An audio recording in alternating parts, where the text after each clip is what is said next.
ल है साथी हो, यो चाहिँ अकबरे खोर्सानी है, डल्ले खोर्सानी चाहिँ स्वाद पर्छ खाँदा पनि, बहुत मजा आता है इसको खाने से। अकबरे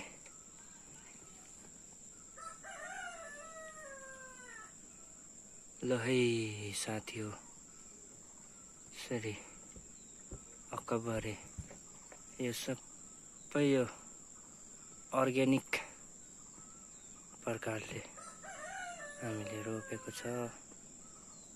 यो सबै मेरो बुढीले रोपेको है साथी हो। अब यसलाई खसी पार्ने बेला हुँदै रहेछ।